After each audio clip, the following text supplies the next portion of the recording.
Mrs. Hartwell, we've identified $340,000 in unauthorized transfers from your accounts to something called the Hartwell Family Trust. The pattern suggests systematic theft. The bank fraud investigator's words slice through the warm chaos of my 40th anniversary party preparation like a blade through silk.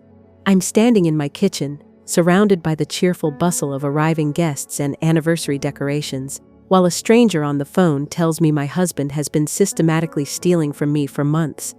The ice spreads through my chest like spilled water, starting where my heart should be beating, with anniversary joy, and radiating outward until my fingertips go numb around the phone.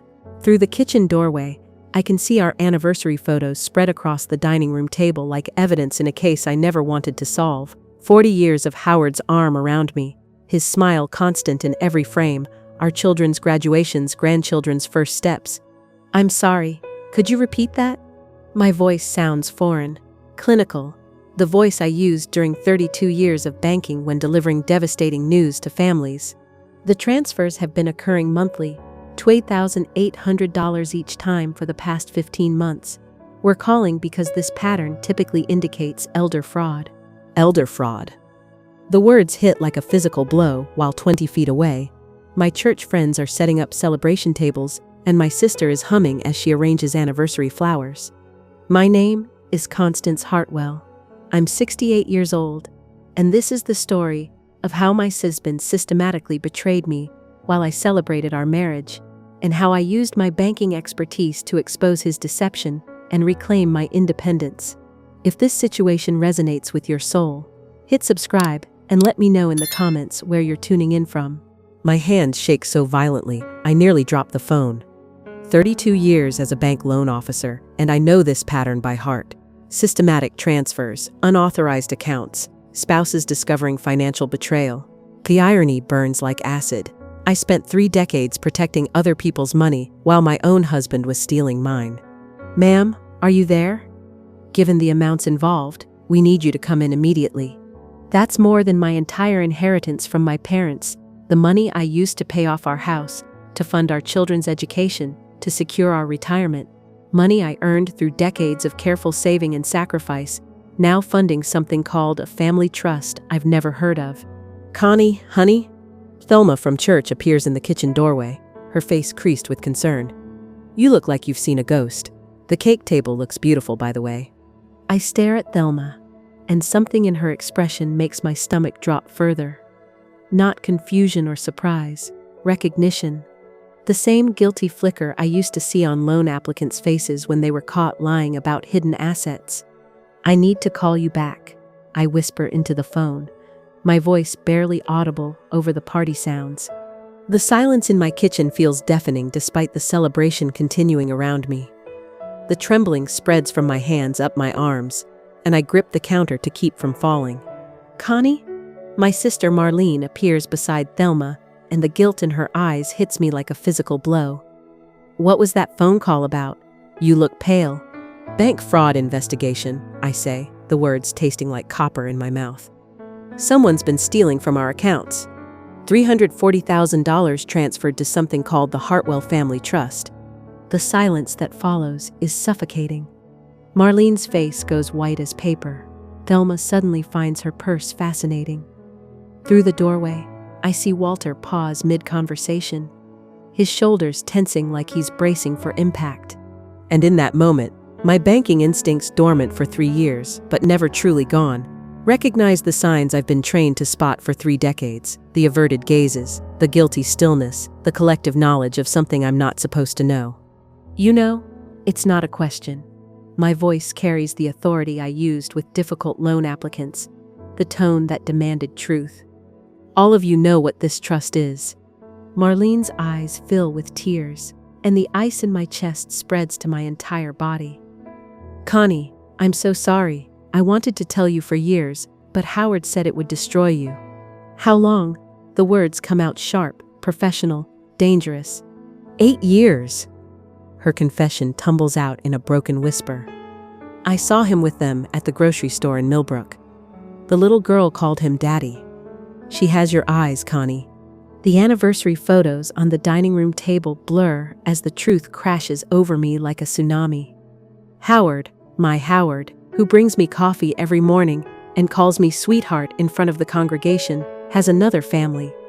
Children who call him daddy while I've been celebrating 40 years of what I thought was exclusive devotion. The front door opens, and Howard's cheerful voice carries through the house. "Honey, I got the cake," Mrs. Peterson said. "It's the most beautiful anniversary cake she's ever made." The devoted wife, who trusted her husband's financial expertise, is gone. The banking professional who's just uncovered the biggest fraud case of her career has taken her place. And she's about to apply 32 years of investigative skills to her own marriage. The silence in my dining room stretches like a held breath, while Howard stares at the anniversary cake splattered across our hardwood floor. Gold ribbon spreads around the white frosting like crime scene tape, and I can't help but think how fitting that is. My banking instincts, dormant for 3 years but never truly gone, are screaming that this is just the beginning. "Connie, let me explain." Howard starts, but I hold up my hand. 32 years of loan investigations taught me to gather all the evidence before confronting the perpetrator. Marlene. My voice carries the authority I used with difficult clients. "Tell me everything, now." My sister's mascara streaks down her cheeks as the truth pours out. Her name is Linda Morrison. She's 38. They have 3 children together. Emma is 12, Jake is 9, and little Sophie just turned 6. Each detail hits like a physical blow. "He told her you were divorced, that you got the house in the settlement, but wanted nothing to do with him." The metallic taste in my mouth intensifies. While I was sacrificing my retirement dreams to care for his elderly parents, he was playing devoted father to children who think I don't exist. While I was using my inheritance to secure our future, he was building another family with money that belonged to both of us. How much does he give them monthly? My professional mind needs the numbers, the pattern, the full scope of the theft. "I don't know exactly," Marlene whispers, "but Linda mentioned he pays their mortgage, the kids' private school tuition, dance lessons, soccer fees. She thinks he's very successful." Successful. With my money. My inheritance from parents who worked 2 jobs each to leave me something meaningful. Money I'd planned to use for our grandchildren's education, for the European trip Howard and I always talked about taking.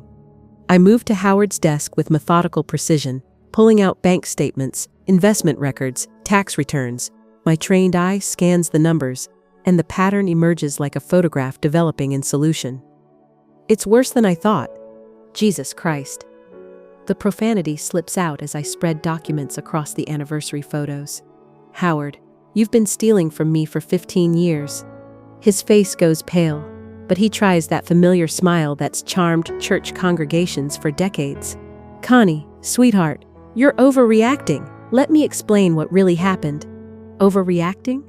I laugh, and the sound is sharp enough to cut glass. "You've systematically stolen over $340,000 from our joint accounts. My inheritance that paid off this house? Gone. The education fund for our grandchildren? Transferred to accounts I've never seen. The retirement savings I built over 48 years of work? Depleted." Thelma and Walter exchange guilty looks that confirm my worst suspicions. "You knew too," I say, my voice deadly calm. "How many of our friends have been watching me live a lie?" Walter clears his throat uncomfortably. "Connie, we saw them at the county fair 5 years ago. Howard introduced Linda as his wife. We didn't know how to tell you." 5 years. My own church friends have been sitting across from me at potluck dinners, watching me plan anniversary celebrations, listening to me talk about our beautiful marriage, all while knowing Howard had another family. "And you?" I turn to Dorothy, who's been suspiciously quiet. "How long have you known?" 3 years, she admits in a whisper. "I saw him at the grocery store with the little girl. She was picking out birthday cake decorations and calling him daddy."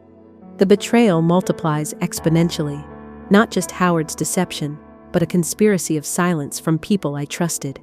My mind automatically calculates the scope.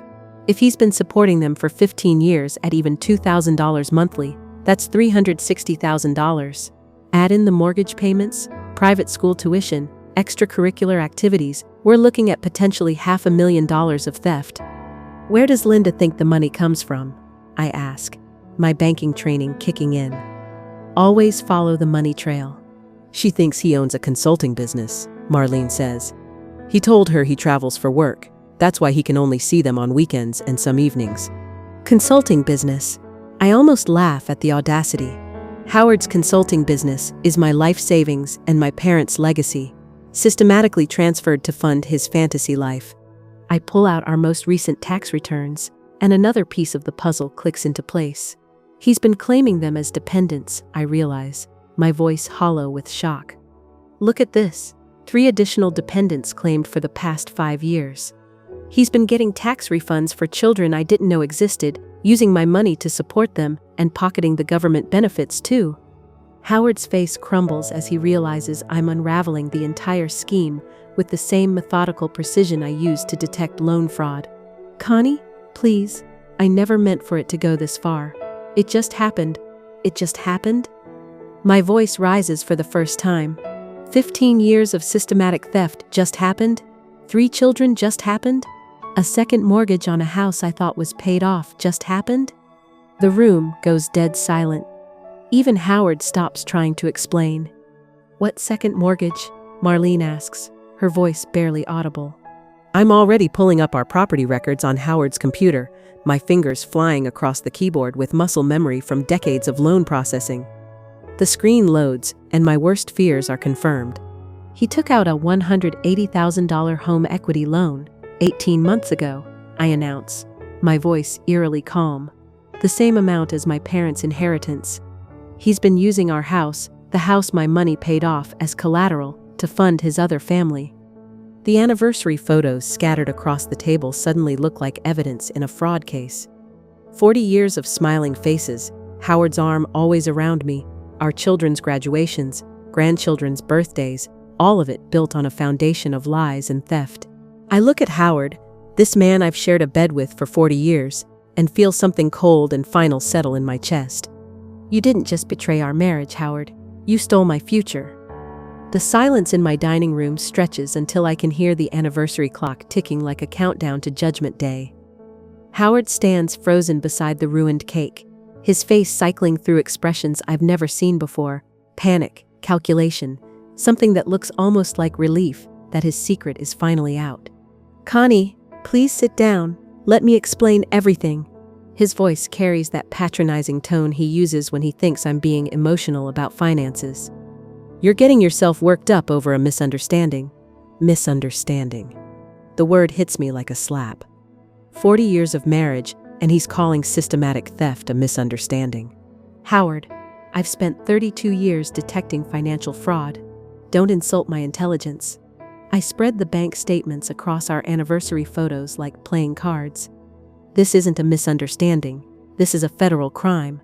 Something shifts in his expression, a flicker of fear that tells me he knows exactly how serious this is. Good. He should be afraid. The children don't know about you, Marlene says quietly. And I realize she's trying to protect them even now. Linda told them their father was divorced, that his ex-wife was bitter and didn't want contact.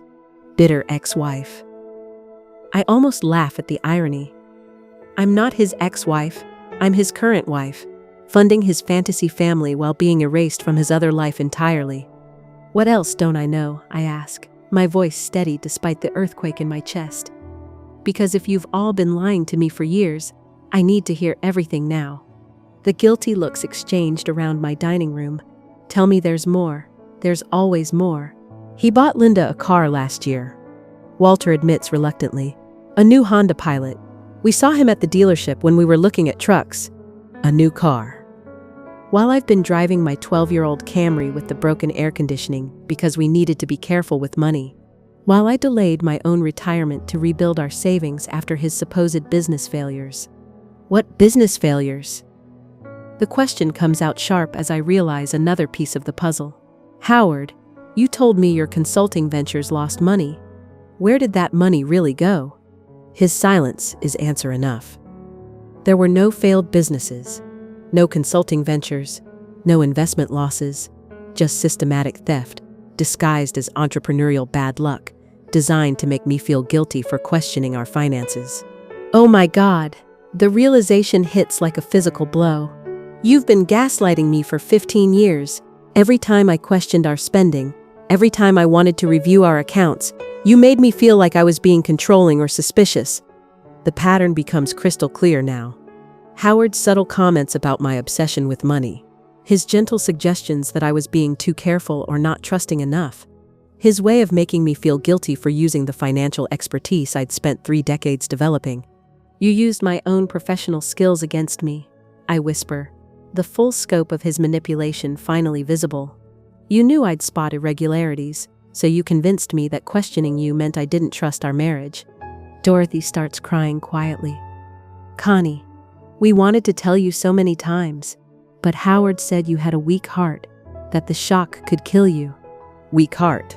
Another lie. My last physical showed perfect cardiovascular health. He wasn't protecting my heart, he was protecting his secret. When did you last see them?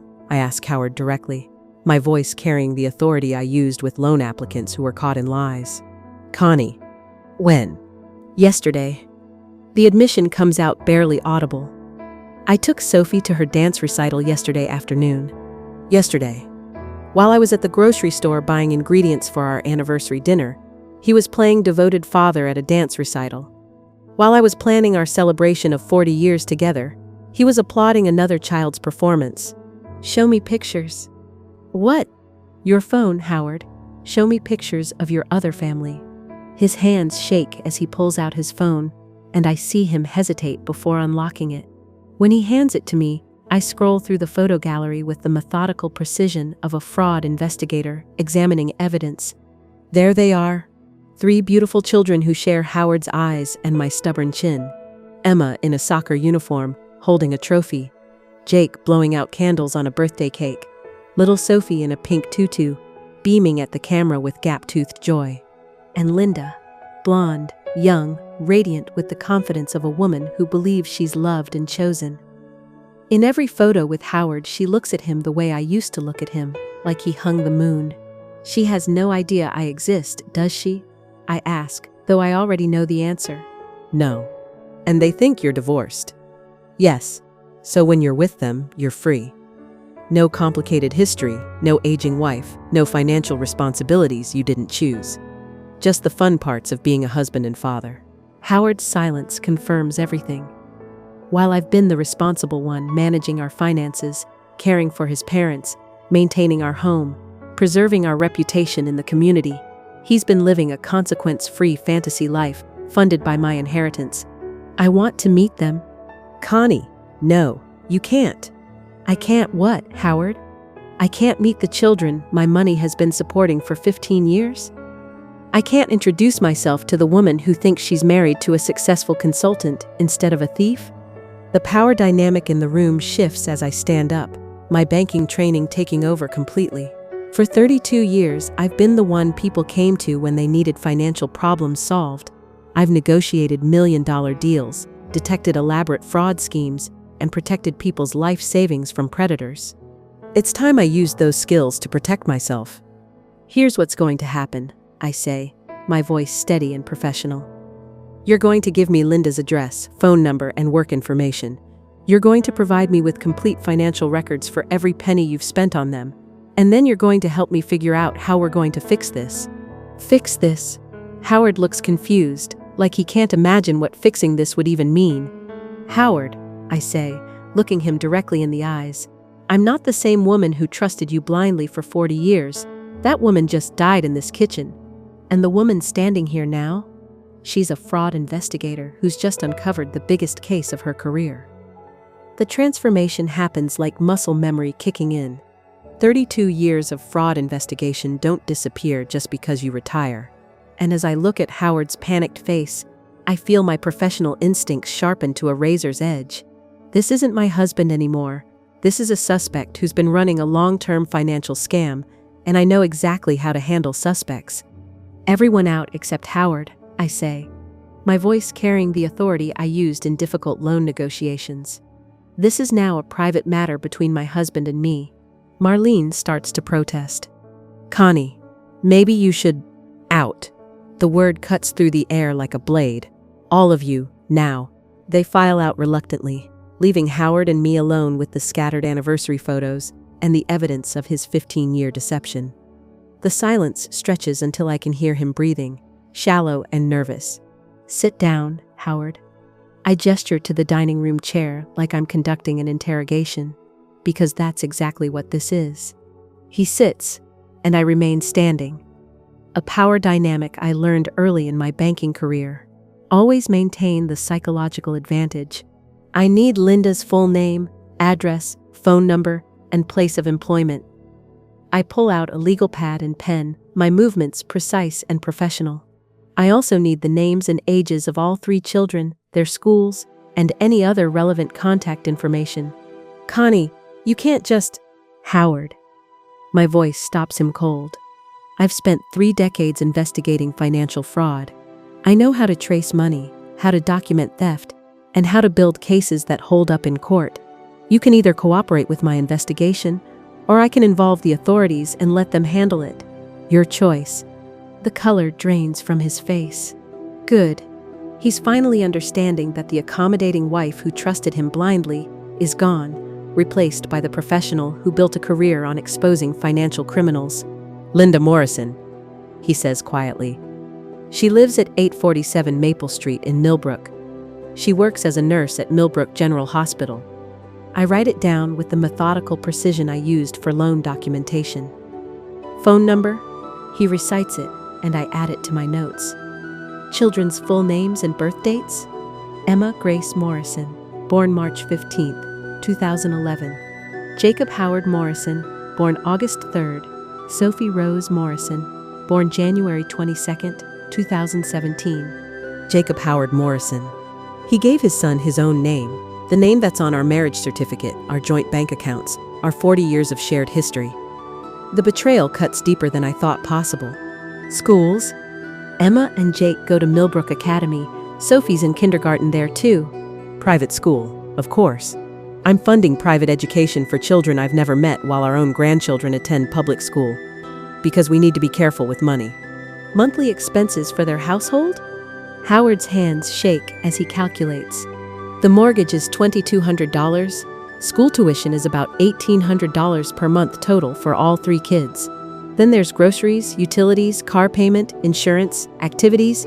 Total monthly amount, Howard, around $4,500.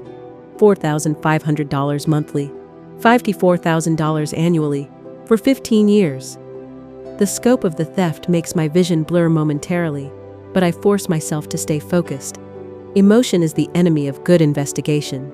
I need copies of every financial document related to these payments, bank statements, transfer records, tax filings where you claimed them as dependents, everything.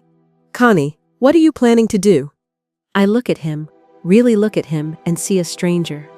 This man, who I thought I knew better than anyone, has been living a double life with the skill of a professional con artist. I'm going to do what I should have done years ago. I'm going to trust my professional instincts instead of my heart. I move to his computer and begin pulling up our financial records with the systematic approach I used for complex loan investigations. Account by account, transfer by transfer, I start building a timeline of the theft. "You're very good at this," I say, as patterns emerge on the screen. The amounts were small at first, $500 here, $800 there. Easy to miss or explain away. Then they gradually increased as you got more confident I wouldn't notice.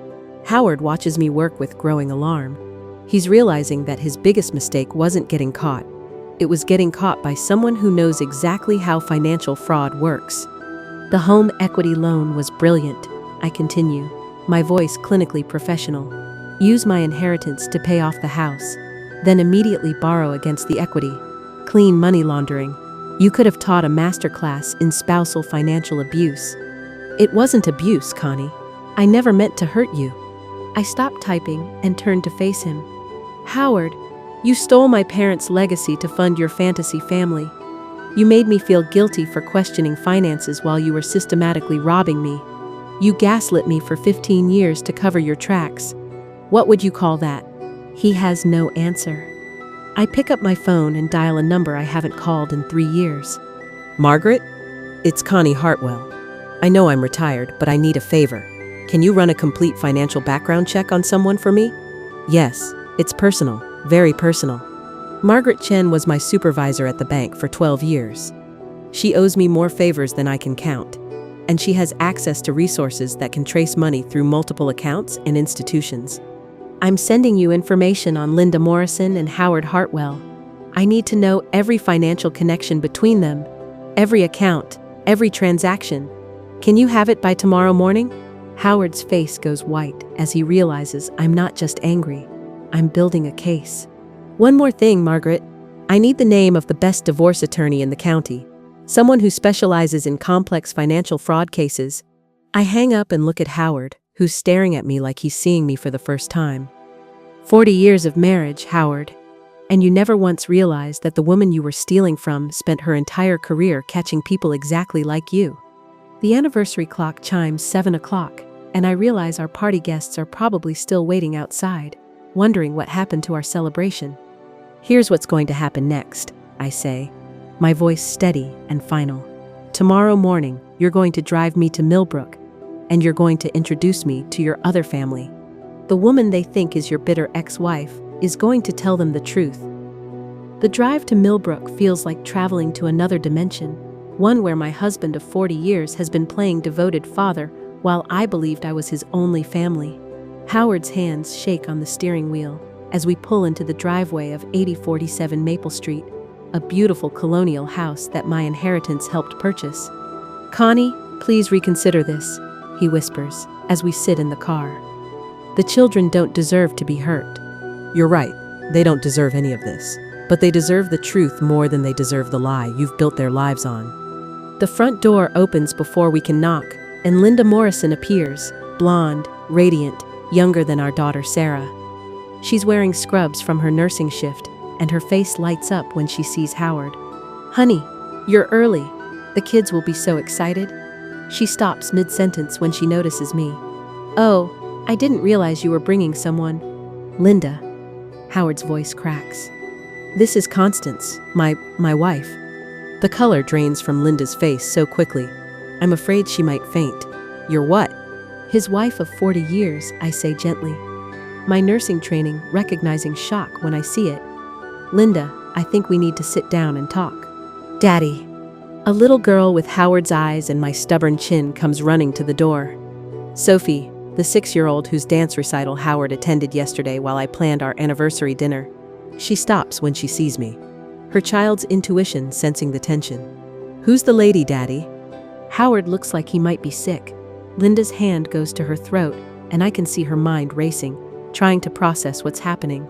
Sophie, go get Emma and Jake, Linda says, her voice barely steady. Tell them to come to the living room.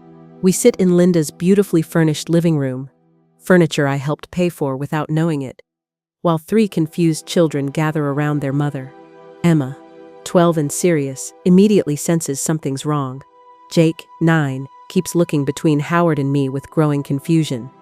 Kids? Linda's voice shakes. This is your father's wife. But Daddy's divorced? Emma says, her voice sharp with the intelligence of a preteen who's been lied to. You said his ex-wife didn't want anything to do with us. I'm not his ex-wife, sweetheart, I say gently. I'm his current wife. We've been married for 40 years, and until 3 days ago, I had no idea you existed. The silence that follows is deafening. Linda's face cycles through emotions: shock, betrayal, rage, devastation. The children look confused and frightened. Howard, Linda's voice is deadly quiet. Explain, now. I never meant for it to go this far, he starts, but Linda cuts him off. 40 years? You've been married for 40 years while telling me you were divorced. Linda, please. While I've been raising your children thinking I was your wife? While you've been coming to school plays and soccer games and birthday parties, you've had another family? The children start crying. Sophie because everyone else is upset. Jake because he's old enough to understand something terrible is happening. Emma because she's realizing her entire life has been built on a lie. How? Linda's voice breaks. How did you support 2 families? You said your consulting business was successful, but there is no consulting business, I say quietly. He's been using my inheritance and our retirement savings to support your family. Over $340,000 in the past 15 years. Linda's hand flies to her mouth. Oh my God, the house, The kids' school, everything. It's all stolen money? Not stolen from you, I clarify quickly. Stolen from me. You're as much a victim in this as I am. Daddy? Sophie's small voice cuts through the adult conversation. Are you in trouble? Howard finally speaks, his voice broken. Yes, sweetheart. Daddy made some very bad choices, and now everyone is hurt because of them. I want you to know, I tell Linda, that I'm not here to destroy your family or take anything away from your children. But I needed you to know the truth. Linda looks at me with something like gratitude mixed with devastation. What happens now? Now we figure out how to clean up the mess Howard made. I pull out the financial documents I've prepared. I've been working with my former colleagues at the bank. We can restructure things so your children's education and basic needs are protected, but the deception has to stop. What about us? Emma asks, her voice small. What about our family? I look at these 3 beautiful children who share Howard's features and my determination, and my heart breaks for them. They didn't choose this situation any more than I did. Your family is still your family, I tell them. Your father loves you, that part was never a lie. But the way he's been supporting you has to change. Are you going to divorce Daddy? Sophie asks me directly. The question hangs in the air like a challenge. I look at Howard, this man who shared my bed for 40 years while building another life, and feel something final settle in my chest. Yes, sweetheart, I am. Will we still see him? Jake asks, tears streaming down his face. That's between your mother and your father to decide, I say. But I promise you this, whatever happens, it won't be your fault. Adults made these choices, and adults will fix them. Linda stands up abruptly. Howard, I need you to leave, now. I need time to think, and the children need time to process this. Linda, please. Now, Howard. As we drive away, leaving behind a shattered family that I never knew existed, Howard finally breaks down completely. Connie, I'm so sorry. I never meant for any of this to happen. I look at him, this stranger who wore my husband's face for 15 years, and feel nothing but exhaustion. Howard, I say quietly, sorry doesn't give me back my parents' legacy. Sorry doesn't return the 40 years I spent trusting you. Sorry doesn't undo the damage you've done to those children. What happens now? Now you face the consequences of your choices, and I start building a life based on truth instead of lies. The anniversary clock in our kitchen will keep ticking, but it's no longer counting the years of our marriage. It's counting down to my freedom. 6 months later, I'm sitting in my kitchen now, since the divorce settlement gave me the house, watching the morning light catch the crystal anniversary clock. 40 years, the engraving still reads, but now it feels like a monument to survival, rather than celebration. The transformation didn't happen overnight. It took 3 months of legal proceedings, financial restructuring, and the kind of systematic investigation I'd perfected during my banking career. But for the first time in decades, every dollar in my accounts is accounted for. Every decision is mine alone, and every morning I wake up knowing exactly who I am. The doorbell rings, and I smile as I open it to find Margaret Chen from the bank, holding a bottle of champagne and a manila folder thick with documents. Connie Hartwell, financial fraud investigator extraordinaire, she grins. Ready to celebrate? What are we celebrating this time? I ask, though I suspect I know. The Morrison case is officially closed. Howard's agreed to the final settlement terms, and Linda's mortgage has been restructured under the Victim Restitution Program. The kids' education fund is secure, and you've recovered 78% of your stolen assets. 78%. Not everything, but enough to rebuild. More importantly, enough to prove that trusting my professional instincts was the right choice. There's more, Margaret continues, settling into my kitchen chair. The State Banking Commission wants to offer you a consulting position. Apparently, your case has become a textbook example of how to investigate spousal financial fraud. They want you to train other investigators. I pour coffee into 2 mugs, my mugs in my kitchen bought with my money, and consider the offer. At 68, I thought my career was over. Turns out, it was just beginning a new chapter. What would that involve?